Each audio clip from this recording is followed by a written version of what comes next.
Hello children, I am S.K. Pandey, a teacher of English from DAV CCL Giridi. In this video lesson, I am going to teach the first chapter of English practice book, Tenses, for the students of Standard 8th.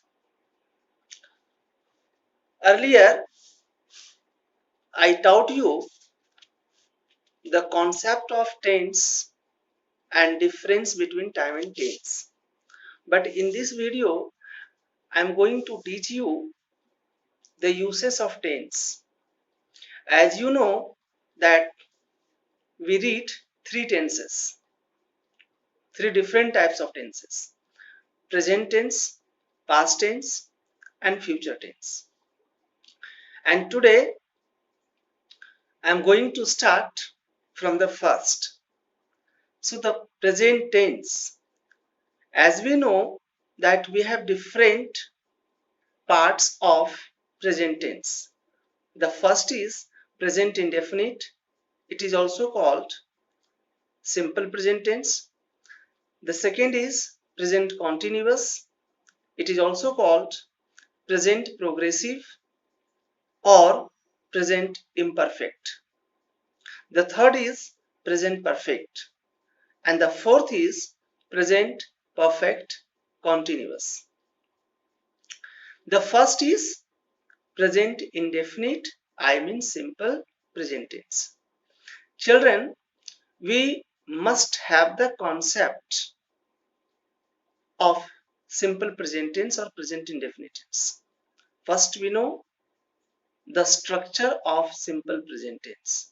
You know what is the structure of simple present tense? Subject plus V1 oblique V5 plus object.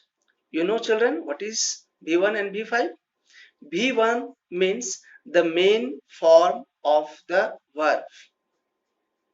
V5, that is verb plus s or es. This is called V5. So if you have been asked what is V1 and V5, simply we say that the main form of the verb is called V1, like go, eat, write. This is V1. And V5, when we use s or es in the end of verb, like go is V1, goes, this is V5. Eat, V1, eats, V5. Okay. So the structure of simple present tense is subject plus V1 oblique V5 plus object. Now, what we have the challenging task on the basis of it, we can learn in which conditions we should use the simple present tense. So the first rule of the simple present tense is it expresses the universal truth. You know children about universal truth? It cannot be changed. It is, it was, it will be. Example, the sun rises in the east. It was, it is, and it will be. We cannot change the direction of the rising of the sun because this is universal truth. So the statement of universal truth always be written in simple present tense. Clear? The second is the next rule of simple present. It expresses habits. To express habits, we also use simple present tense. Habits, suppose he always goes to school. He goes to school daily. This is habit.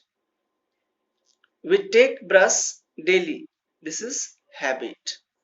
So whenever an habit, whenever we talk about habit, So habits should be expressed in simple present tense. Next is routine.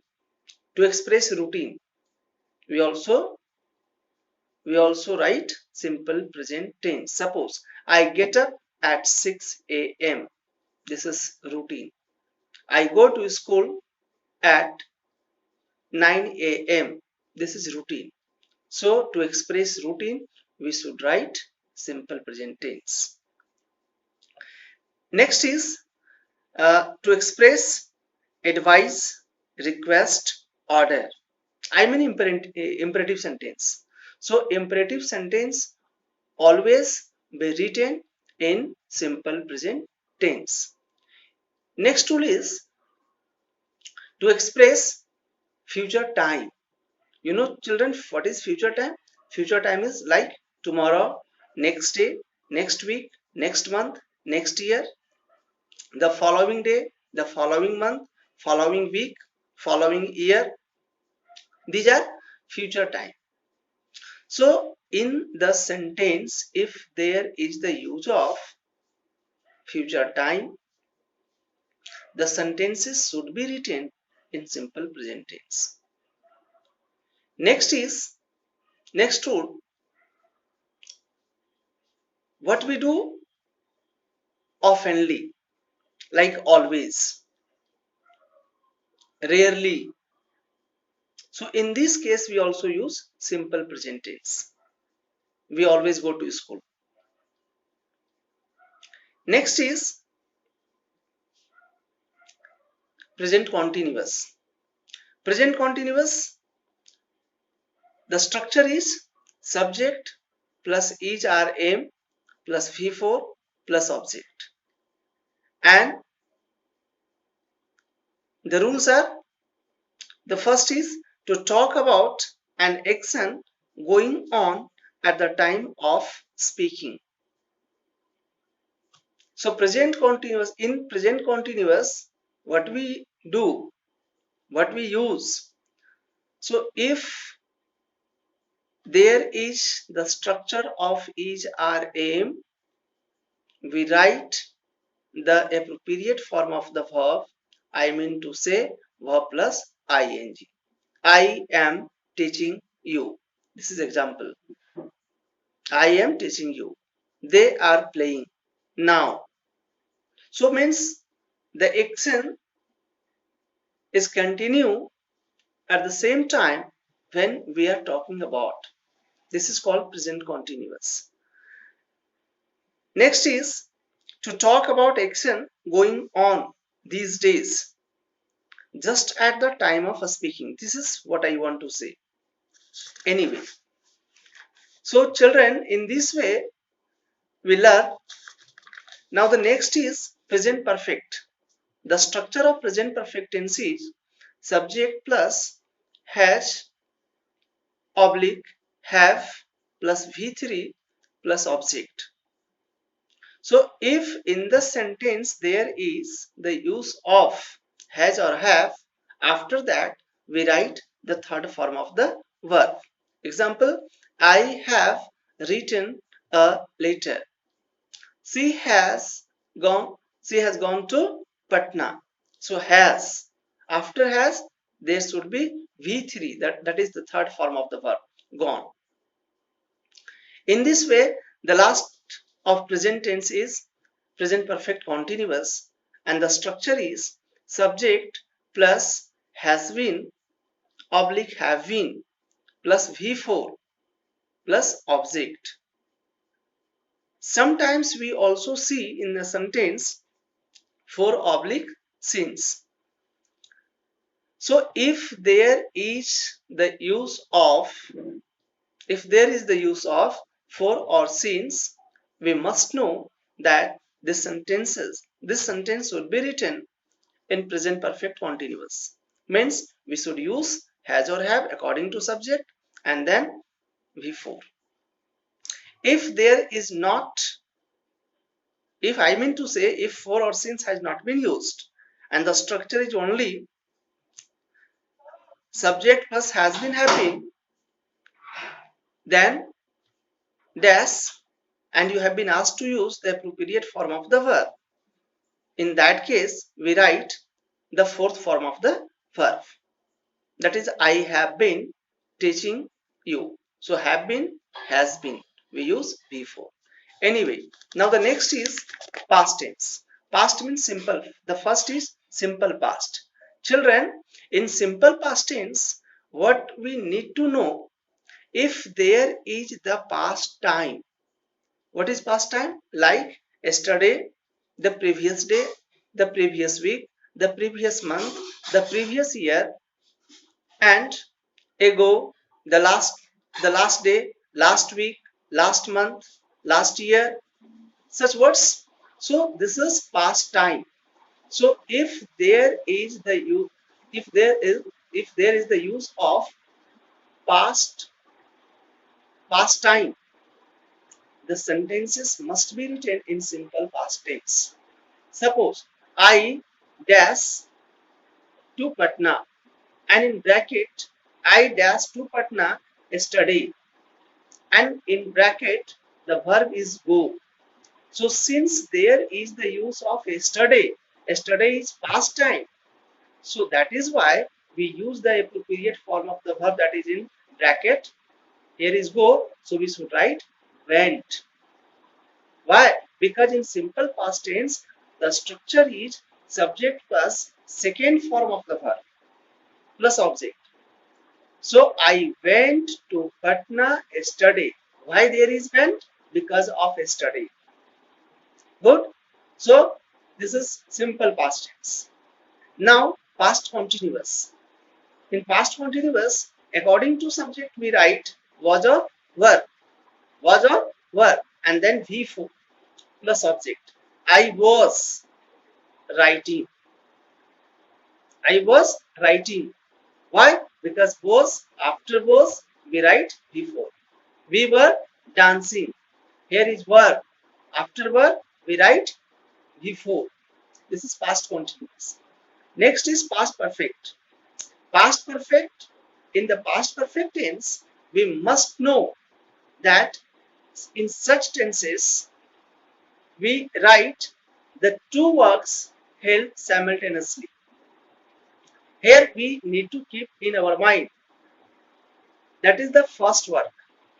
So find out the first work, and the first work should be in past perfect tense, and the last work, I mean the second work, should be in simple past tense. The structure of past perfect is subject plus had plus V3 plus object, and past tense we already discussed, that is subject plus V2 plus object. Suppose the patient had died before the doctor came. The patient had died already, and then the doctor came. So the patient had died because the action has been completed earlier. That is why this should be in past perfect tense. And then the doctor came. That is why it is in simple past tense. Good. So this is past perfect tense. And now past perfect continuous tense. Here is subject plus had been plus before plus object, and then for or since plus other words. So suppose if there is a sentence, he had been dash in bracket teach. What we write? He had been teaching. He had been teaching, because after had been there should be before. So this is present tense and past tense. Now the remaining is future. You children, you know that according to modern grammarian, there is no need to read future tense. But for your information, I want to say that in future tense, we write uh, the use of will or shall plus verb plus object in future indefinite tense. In future indefinite, the structure is subject plus will oblique shall plus V1 plus object. In future continuous, subject plus will be oblique shall be plus V4 plus object. In future perfect tense, subject plus will have oblique shall have plus V3 plus object.